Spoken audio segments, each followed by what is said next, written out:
115 million. এটাই হলো ইউটিউবে বর্তমান থাকা মোট চ্যানেলের সংখ্যা। এর মধ্যে প্রায় 90% চ্যানেলই কখনো 1000 সাবস্ক্রাইবার পর্যন্ত পৌঁছাতে পারে না। আর যদি মনিটাইজেশনের কথা বলি তাহলে মাত্র 6% চ্যানেলেই তাদের ভিডিও থেকে টাকা আয় করতে পারে। আর মাত্র 0.6% চ্যানেল পায় ইউটিউবের তরফ থেকে সিলভার প্লে বাটন। আর সত্যি বলতে কি 0.05% এর কম চ্যানেল অর্থাৎ প্রতি 1000টির মধ্যে একটি চ্যানেল 1 মিলিয়ন সাবস্ক্রাইবার অর্জন করতে পারে। এখন যদি এই ডেটা দেখে তুমি ডিমোটিভেট হও বা ইউটিউবার হওয়ার স্বপ্ন নিয়ে সন্দেহ করো তাহলে থেমে যাও, কারণ এই 1% সফল চ্যানেলগুলোর যাত্রাও শুরু হয়েছিল একদম শূন্য থেকে, তোমার মতোই। ইউটিউবের অ্যালগরিদম তাদের ভিডিওগুলোকে ঠিক তোমার ভিডিওগুলোর মতোই ট্রিট করত। ফারাকটা শুধু একটাই, তারা সবার মতন শত ইউটিউব টিপস না শুনে বরং এই 9টি গুরুত্বপূর্ণ বিষয়ে ফোকাস করেছিল। আমি নিজেও ইউটিউবার হিসেবে এই বিষয়গুলো বুঝেছি যখন আমি নিজের ভিডিওতে এগুলো প্রয়োগ করছি। কিন্তু এই 9টি পয়েন্ট বোঝার আগে তোমাকে জানতে হবে একজন সফল ইউটিউবারের যাত্রা আসলে কেমন হয়। সবকিছুই শুরু হয় এক্সপেকটেশন দিয়ে। শুধু ভিডিও রেকর্ড করে আপলোড করলেই তো হবে, লোকজন দেখবে। একটা ভিডিও ভাইরাল হলে চ্যানেল নিজ থেকেই গ্রো করবে। 4000 ঘন্টা ওয়াচ টাইম হলে তো টাকা আসবেই। এই এক্সপেকটেশনের কারণে বেশিরভাগ মানুষ চ্যানেল শুরু করে, কিন্তু পরে যখন ইউটিউবারের রিয়েলিটি বোঝে তখন এই এক্সপেকটেশনই তাদের ডিমোটিভেট করে দেয়, কারণ তারা ভেবেছিল সবকিছু খুব সহজ হবে। মজার ব্যাপার হলো এই জায়গায় পৌঁছে 99% ক্রিয়েটর ইউটিউব ছেড়ে দেয় আর মাত্র 1% মানুষ এগিয়ে যায়। কিন্তু যারা ছেড়ে দেয়নি তাদের সমস্যা এখানেই শেষ নয়।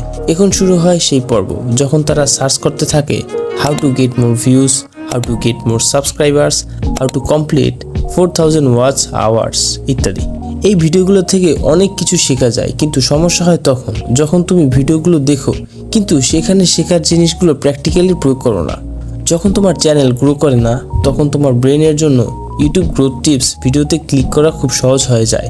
প্রতিবার নতুন ভিডিও আসলে তুমি ভাবো এইবার হয়তো এমন কিছু জানবো যা আমার চ্যানেলকে গ্রো করবে, আর তখনই তুমি আবার সেই ভিডিওতে ক্লিক করো। কিন্তু যদি তুমি শিখে সেই জিনিসগুলো প্রয়োগ করো তাহলে ঠিক আছে, কিন্তু বেশিরভাগ মানুষ শুধু দেখে কিন্তু কিছুই করে না, এবং এই লুপ চলতেই থাকে কারণ তোমার ব্রেন মনে করে তুমি প্রোগ্রেস করছো অথচ আসলে করছো না। এর পাশাপাশি ইউটিউব গ্রোথ ভিডিও দেখতে গিয়ে সঠিক অ্যাডভাইস খুঁজে পাওয়া এক চ্যালেঞ্জ। অনেক সহজ ট্রিক্স দেখিয়ে বিভ্রান্ত করে, এই সেটিংস বদলাও কাল থেকে ভাইরাল, কিন্তু কেউ বলে না। আরও খারাপ হচ্ছে অনেকে এখনো ভিউজ বা সাবস্ক্রাইবার কেনে নিজের ভিডিও নিজের একাধিক অ্যাকাউন্ট থেকে দেখে এবং অন্যের কন্টেন্ট কপি পেস্ট করার মতো অনৈতিক পদ্ধতি শেখে। এই জায়গায় এসে সেই 1%-এর মধ্যে খুব অল্প কিছু ক্রিয়েটর টিকে থাকে যারা সত্যিকারের পরামর্শ শোনে এবং তা বাস্তবে প্রয়োগ করে। তুমি হয়তো ভাবছো এখন নিশ্চয়ই সব ঠিক হয়ে যাবে, কিন্তু না। শুধু এই বুঝে ফেলা যে থাম্বনেল ভালো হলে সিটিআর বাড়ে মানে এই না যে তুমি আজই ভালো থাম্বনেল বানানো শিখে ফেলবে। শুধু জানলে যে ভালো এডিটিং অডিয়েন্স রিটেনশন বাড়ায় মানে এই না যে তুমি জাদুর মতো এডিটিংয়ের এক্সপার্ট হয়ে যাবে। কিছু জিনিস শেখার একটাই উপায় আছে, সেটা হলো এক্সপিরিয়েন্স। আর সেই এক্সপিরিয়েন্স পেতে তোমাকে অনেক কিছু স্যাক্রিফাইস করতে হবে। হেটারদের ইগনোর করতে হবে, কনসিস্টেন্ট থাকতে হবে, প্রতিটি ভিডিও থেকে শিখতে হবে। এই কারণেই 99% চ্যানেল কখনোই ইউটিউবে বড় হতে পারে না। এখন আসি এই যাত্রা থেকে শেখার 9টি মূল পয়েন্ট। 1 নাম্বার, সঠিক এক্সপেকটেশন সেট করো।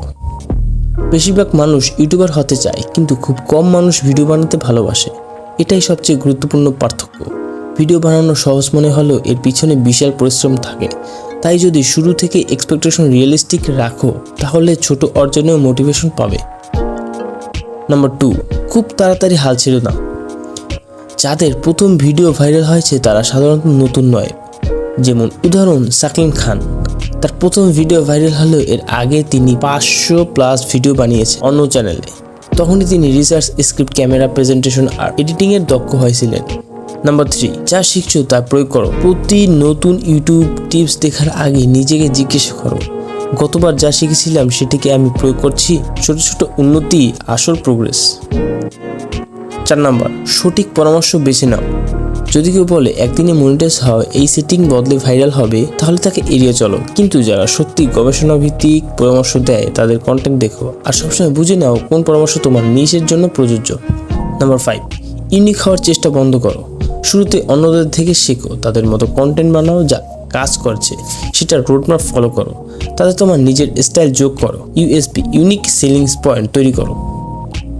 নাম্বার 6, নিজের নিশ ঠিক করো। যদি এখানে কেউ জিজ্ঞাসা করলে তুমি বলতে না পারো তুমি কি ধরনের ভিডিও বানাও, তাহলে তুমি এখনো নিজের জন্য ভিডিও বানাচ্ছ, দর্শকের জন্য নয়। নিশ না ঠিক করলে চ্যানেল কখনোই বড় হবে না। 80/20 রুল। তোমার ভিডিওর সফলতার 80% নির্ভর করে মাত্র 20% অংশে, অর্থাৎ ভিডিওর আইডিয়া, টাইটেল, থাম্বনেল এবং প্রথম 30 সেকেন্ডের হুক। নাম্বার 8, কনসিস্টেন্ট থাকো। এটাই একমাত্র উপায় যার মাধ্যমে তোমার স্কিল বাড়বে, আর ইউটিউব অ্যালগোরিদম কনসিস্টেন্সিকে পছন্দ করে। নাম্বার 9, নিশ বদলাতে ভয় পেও না। কখনো কখনো সব ঠিক করেও চ্যানেল না বাড়ার কারণ হতে পারে তোমার নিশ। তাহলে তুমি নিশে ঢুকো, নতুন দৃষ্টিকোণ থেকে ইউটিউবকে দেখাতে কন্টেন্ট বানানো আরও সহজ, মজার হয়ে উঠবে। শেষ কথা, যদি এখনো পর্যন্ত দেখে থাকো ভিডিওটি লাইক দিও, আর ইউটিউব গ্রোথ সম্পর্কিত আরও এমন ভিডিওর জন্য চ্যানেলটিকে সাবস্ক্রাইব করো। আজকে এই পর্যন্তই, আল্লাহ হাফেজ।